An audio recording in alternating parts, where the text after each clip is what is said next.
어제 김기현 국민의힘 원내대표께서 인사검증 7대 기준은 코미디라고 밝혔습니다. 7대 검증 기준이 코미디라면 윤석열 당선인과 국민의힘이 생각하는 인사 추천 기준은 무엇입니까? 이 7대 기준은 너무나 당연한 것들이니 굳이 거론할 필요조차 없다는 뜻입니까? 설마 이 코미디 발언이 7대 검증 기준을 국민의힘 정부에서는 적용할 자신이 없다는 고백이 아니길 바랍니다. 2017년 5대 기준에서 음주운전과 성 관련 범죄를 추가하여 7대 기준이 된 것은 높아진 국민의 눈높이에 따른 조치입니다.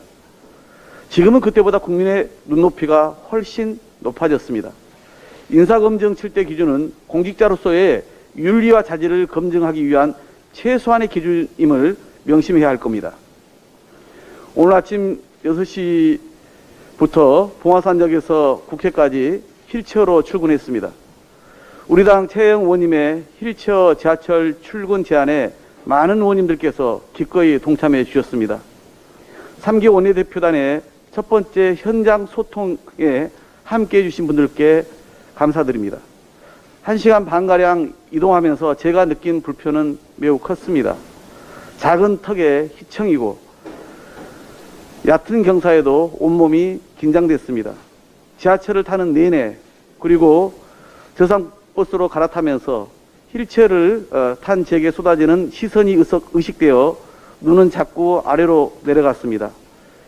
일상이 되더라도 무뎌지지 않을 고통이고 누구도 적응할 수 없는 불편 그 자체였습니다.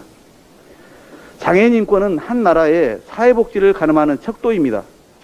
장애인 권리 예산을 요구하는 장애인단체의 지하철 시위는 잠시 멈추었지만 해결 방안을 마련하기 위해 여야는 물론 인수위가 함께 지혜를 모아야 합니다. 다행히 지난해 국회는 교통약자인 장애인 등의 이동 편익을 위해 이동지원센터와 광역이동지원센터 설치를 의무한 바 있습니다. 광역지자체 중앙정부가 이 센터 설치 운영비를 지원할 수 있도록 법 개정안도 의결했습니다. 제도가 마련된 만큼 정부와 지자체의 시행 의지와 노력이 뒤따라야 합니다. 문제는 7월 법 시행을 앞두고 예산 반영이 안 돼서 장애인들이 발을 동동 구르는 일은 없어야 한다는 겁니다.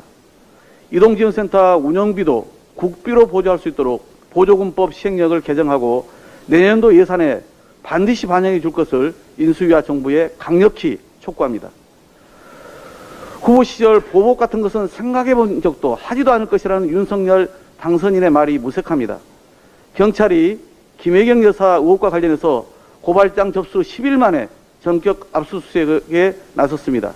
그런데 압수수색 영장의 적시 사유가 그간 국민의힘에서 주장한 내용을 그대로 베껴 쓴 수준이라고 합니다.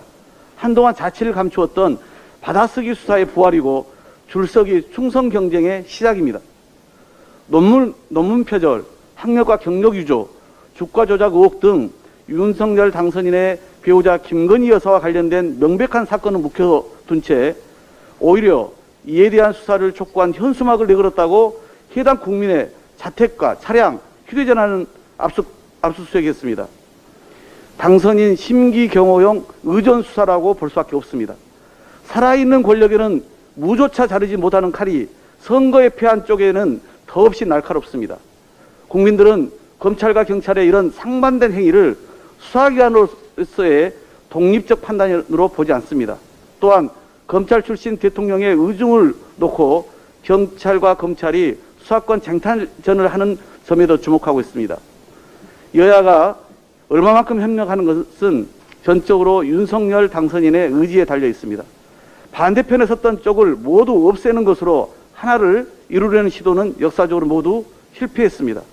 패자에 대한 보복으로는 지지율이 상승하지도 양분된 국민의 마음을 통합할 수도 없습니다. 위험천만한 정치적 도박과 보복성 탄압을 당장 중단하십시오. 정치 탄압, 보복 수사 결코 자시하지 않겠습니다. 이상입니다.